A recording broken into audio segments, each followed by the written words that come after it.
Now I'd like to call our first case is for dog owner Mr. David Gizzarelli for a dog named Charlie. Officer Danny, in your packet you have a signed complaint from Officer Evans with the U.S. Park Police. You have a notice of hearing to the dog owner. You have a notice of hearing to the complainant. You have a police report from U.S. Park Police dated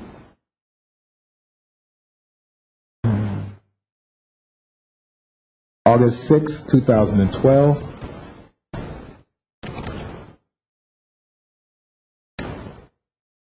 And you have animal control's information, history.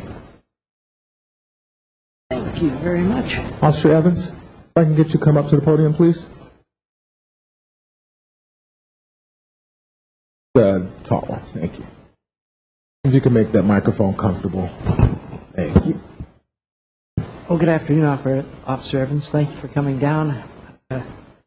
I'm looking through the packet here, and I am aware of the police report. But it's a lot of times it's a lot easier just for someone to tell me what happened in plain language. So why don't you tell me what happened? Hey, good afternoon. On Monday, the 6th of August, 2012, I was on mounted patrol with my police mount named Stoney. We were in the area of Crissy Field, had been out on patrol for a short while, about to return to the barn. The day was going well, and as we were walking, we just stepped onto the grass area of Crissy Field in the triangle corner section. I noticed a dog running in our direction toward us from a good distance away across the field. Started to try and assess what I was going to do because I'm new to the area. I've only been here a month. My horse has only been here a couple of months. That was his second day out on patrol with me.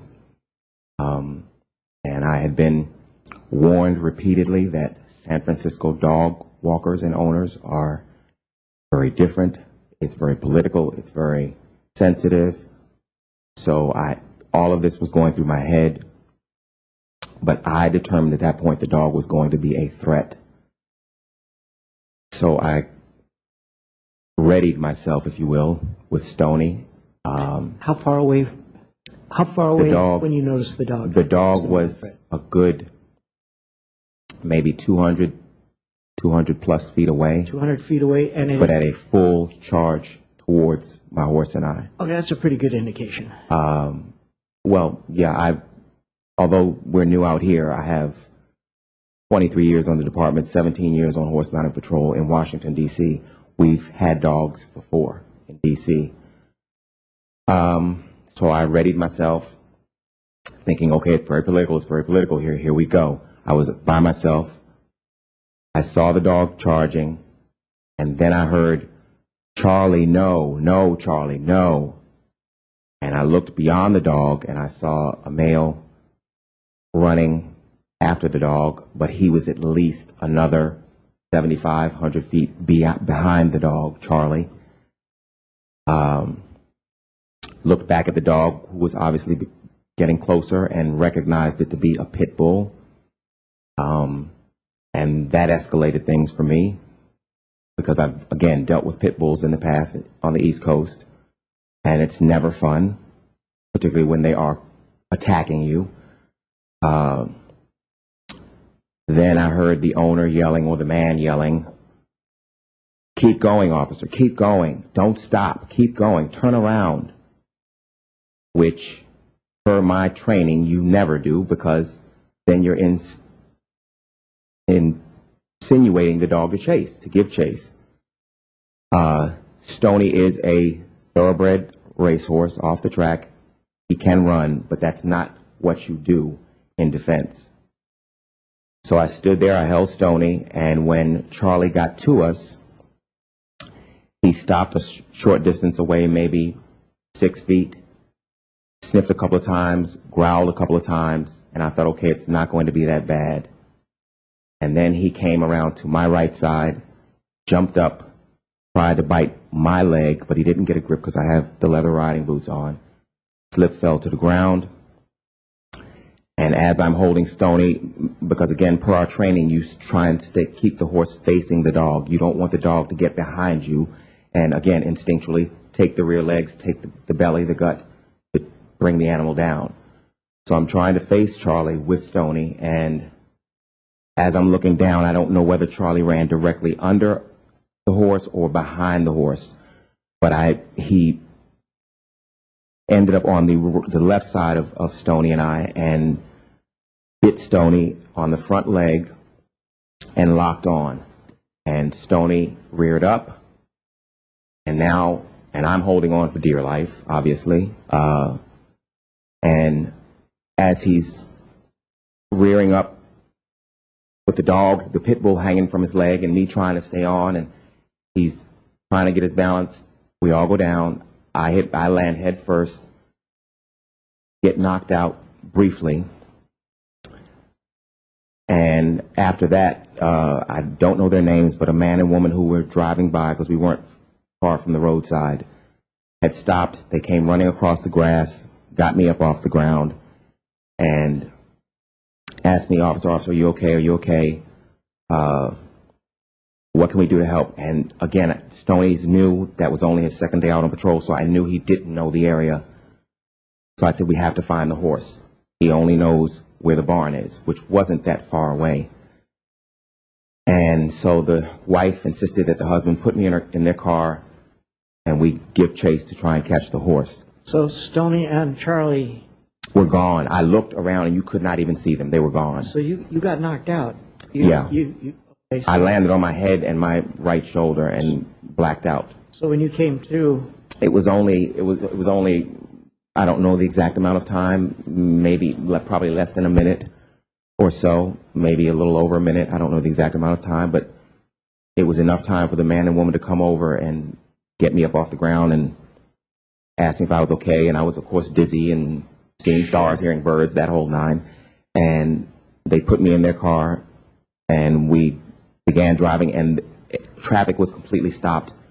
Everyone was crowded on the sides of the road, and they're saying, the horse went that way, the horse went that way. The dog's still chasing him. What Stoney did was he went across, I believe it's Mason, and made the right turn, and then the immediate left, because that's the way we had just come down from the barn, down that hill. So that was the only way he knew. And he, as horses will do, he instinctually ran to return to the barn, i.e. safety. He got to the barn. Because I was the only one working at the time, the barn was completely shut. There are four access doors into the barn.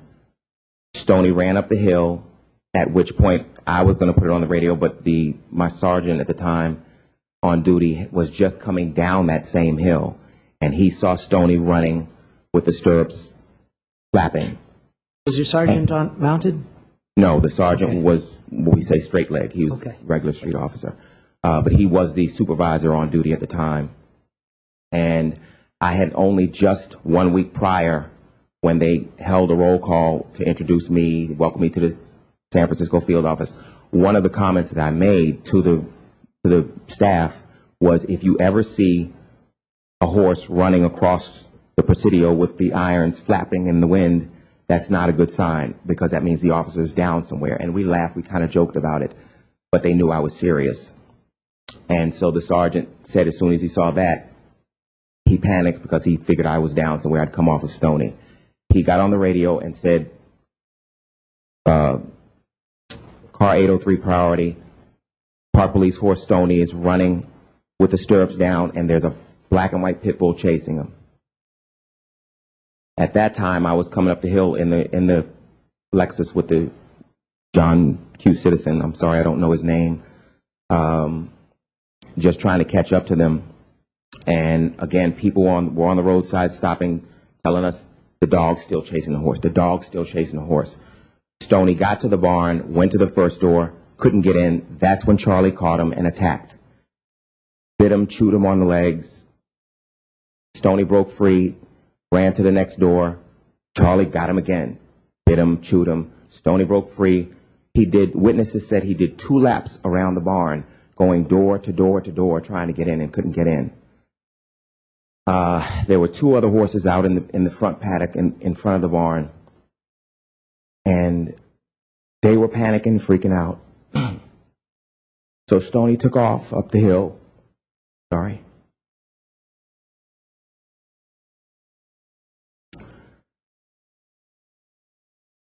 Take your time. Take your time.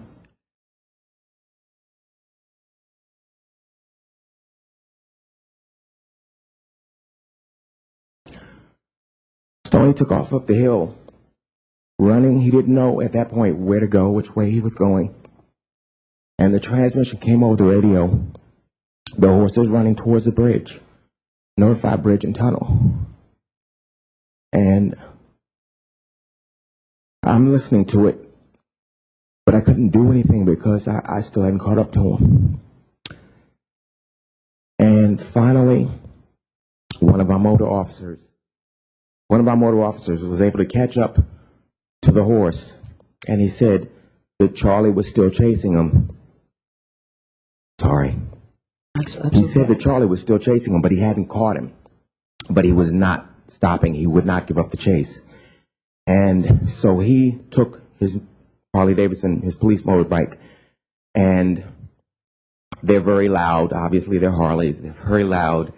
And so he slowed the bike down because he was behind Stoney at the time. He slowed the bike down and got alongside Charlie and revved it really loud and hit the police siren, which startled or scared Charlie.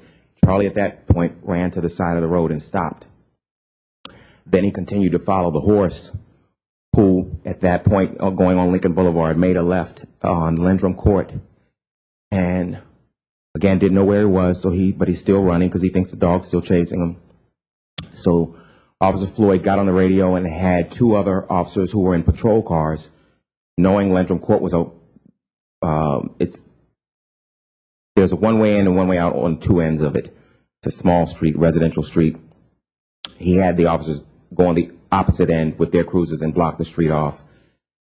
And he got off his motor and went to catch up with Stoney, and eventually got him at the top of the hill. And he was just completely covered, bites, gashes, blood.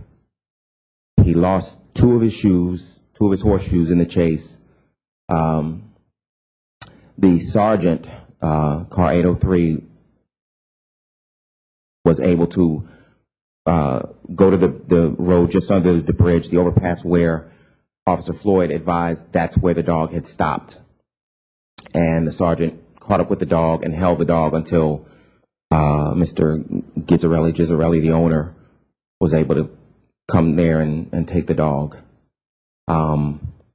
Stoney could barely walk, so my partner went to the barn and got the truck and trailer, came back, and we took Stoney back to the barn. I had a severe headache. My shoulder muscles were aching, but I didn't want to go to the hospital because I knew I couldn't leave Stoney, because Stoney, he's very, very attached to me. I'm his partner. And the vet was on the way, hadn't gotten there yet. And so I stayed. The ambulance came to the barn to check me out. They wanted me to go to the hospital. I refused medical attention so I could be there with Stoney when the vet got there. And the vet got there a short while later and worked on Stoney for 2 hours, and stitches and staples, and that's pretty much what happened. I have pictures and one of the shoes he ran out of, and other reports from the other officers involved. Are those my copies? May I keep those? I'm sorry. Oh, absolutely. May I keep absolutely. those? Sure.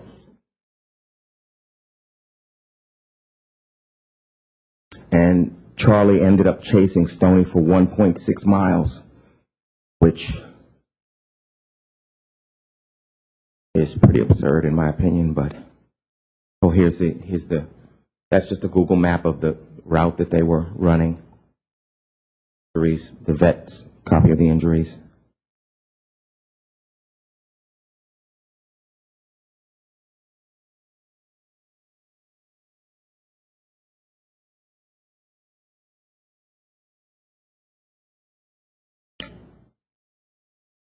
Oh, my goodness.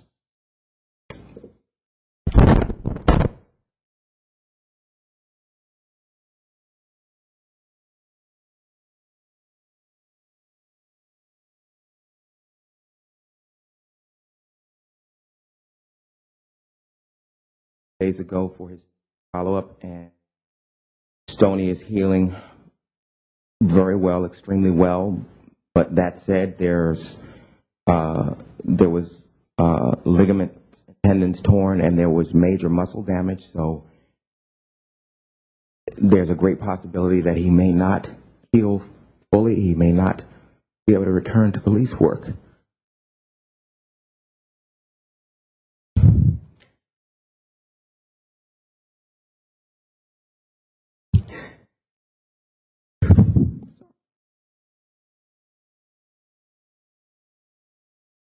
What Maybe retired.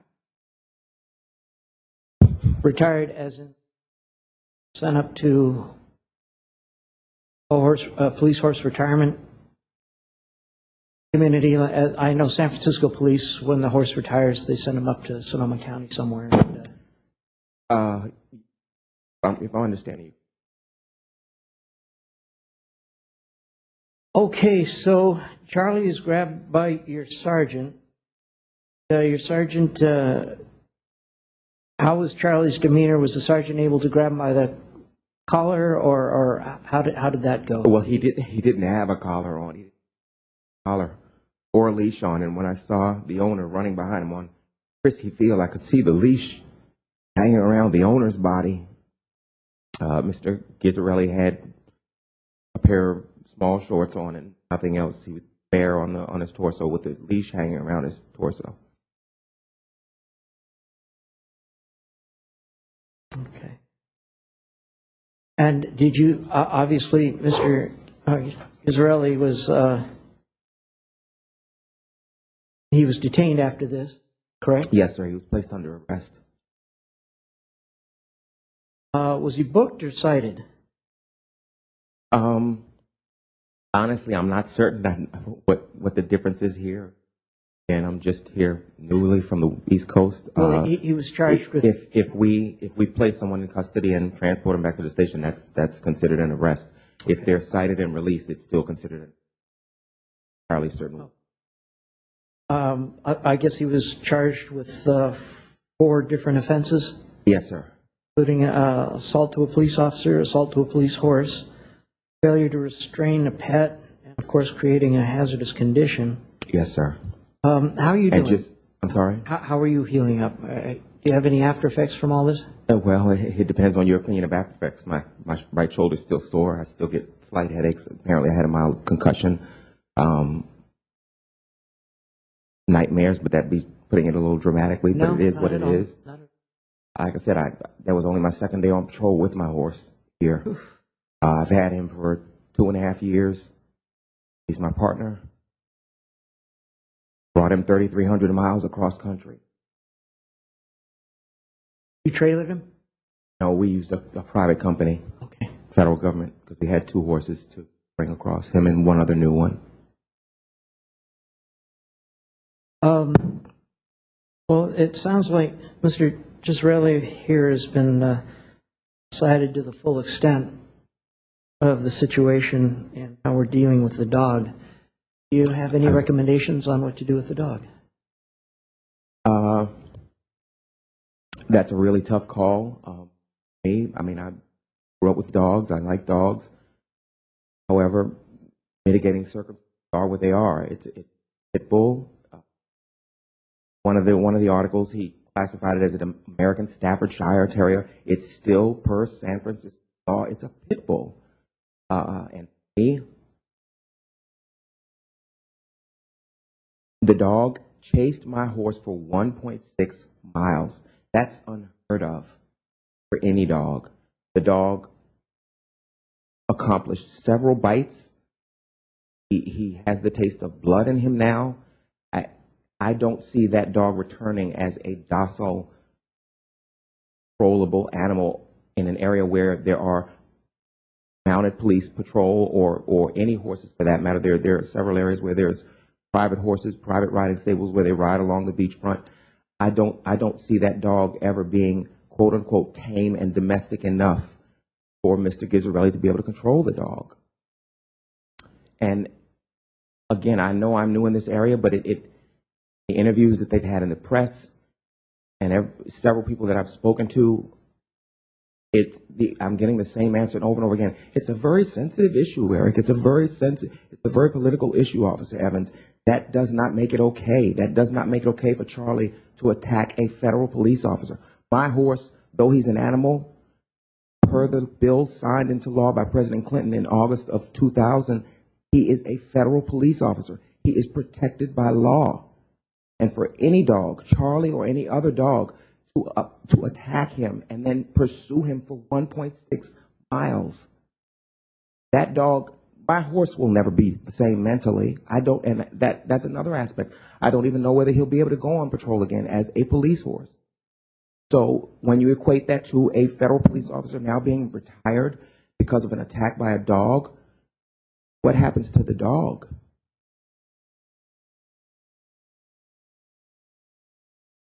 I see your point.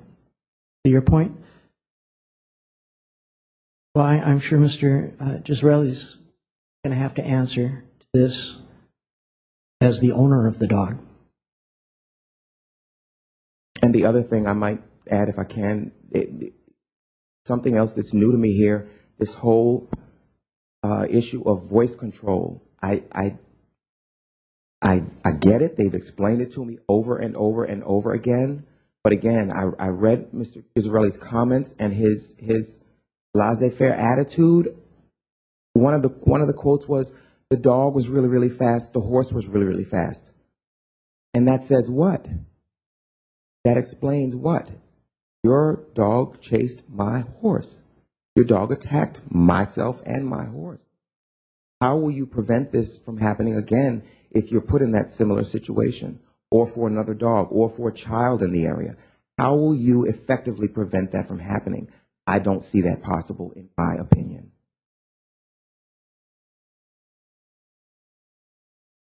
Okay. Why don't you have a seat, and we'll talk to Mr. Gizzarelli and get another perspective on what happened. Thank you. Okay.